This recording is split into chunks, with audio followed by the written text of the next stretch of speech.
women in the world have conducted sex strikes in history.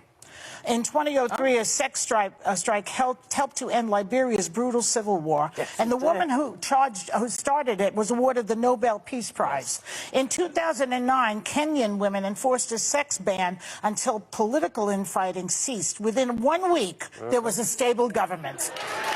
Okay, so we have more power than we think we have, and some of it could be right in the bedroom. Just saying. The sex strike has begun. Now I'm gonna read. My girlfriend said she won't have sex or do anything intimate with me unless I get a vasectomy after Roe vs. Wade out of fear. My girlfriend said she is so afraid of getting pregnant she won't be intimate with me unless I get a vasectomy. She is on birth control and I use condoms too, but she said it's not enough. I feel stuck because we have been together for over 4 years and I love her so much, but because of the recent Roe vs. Wade overturning, I basically can get a vasectomy at 20 years old, which feels scary and will be hard, especially with my family, breakup, or have a sexless relationship. A part of me feels like she's being unfair, but also not because she is scared and her rights were just taken away from her. I feel like I'm going crazy, which way of thought is right? So yeah, look at that, when rights get taken away, it's an inconvenience for everyone. Maybe this will get things to change. Hear me out. If they overturn Roe v. Wade, humans that possess uteruses should collectively get together and never have sex with men again. I literally said this on Twitter today, and I will 100% be taking part. And also, I have a 5-month head start. Ladies, this sex strike that you're on now, only going to have sex with men who have a vasectomy or who wear a condom, let me let you in on a little secret. That's what you should have been doing all along if you don't want children. I just want you all to know that I wholeheartedly support this. Just to show them how serious you are, I think you should shoot for 10 years minimum. So leftist women all over the country, get on board with this. Commit. Show them you mean business. I know you can do this. Let's go. If you are an American with a uterus, boy do I have some inspirational reading material for you. And I'm not talking about The Handmaid's Tale, because that book's going to end up on the banned books list once it crosses Aunt Lydia's desk. I'm talking about Lysistrata, the timeless tale about women who were so sick of men's shit that they instituted a sex strike until their point of view was finally fucking respected. So I suggest you take a page from Aristophanes, invest in some D batteries, and shut down the road to Meow Meow Town. Pull access to the Punana. You have power. White women, I say this with love. You are so well-intentioned, but you're repeating past mistakes right now, and we need to fix it. This is a perfect example. A sex strike? Are you kidding me? Do you know how big a slap in the face this is to poor women who are up to 12 times more likely to be raped than middle-class women, and also more likely to depend on sex work for survival? White women are voting for these abortion bans, and their Republican husbands are writing the laws. They're not going on a sex strike even if they had the choice. So what, liberal women are going to punish our partners for what the right wing is doing?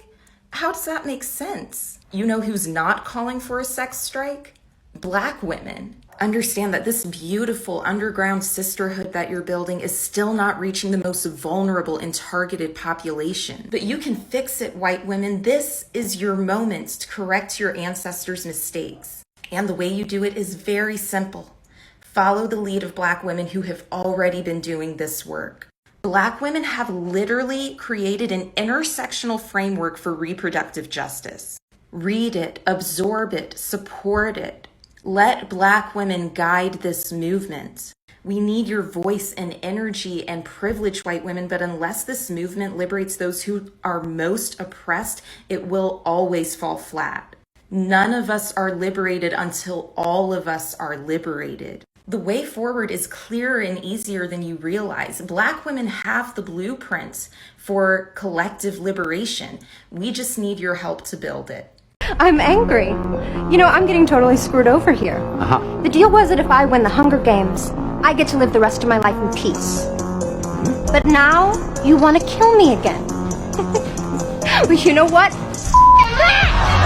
Today is sex strike day 13. If you don't know what the sex strike is about, we're basically not having sex with cis hetero men till they make a genuine push for the pro-choice movement. Anyway, so me and my mom went to this protest for abortion rights over the weekend, and my mom's a doctor. She called one of her gynecologist doctor friends in India and was telling her, like, you know, we went to this protest, and that lady was genuinely confused as to what she was talking about. Like, what's pro-choice? What is a pro-life? Why would you have to fight for abortion rights? Because in India, abortion is just a generic outpatient procedure, part of healthcare.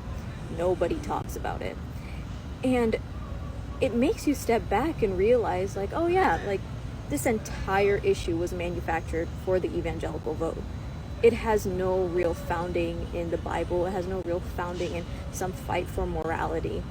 And that's so frustrating to realize that, because all I can think about is all of this energy and activism that we're putting into just retaining our basic bodily autonomy, we could have been putting into existential crises like climate change. And instead, we can barely hold on to human rights.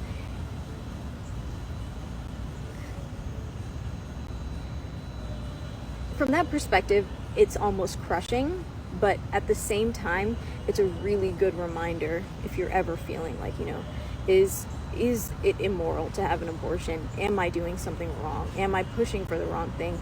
Just remember, pro-life is all politics. Made for politics, created for politics, not a genuine stance. So, that being said, if you would like to follow these videos and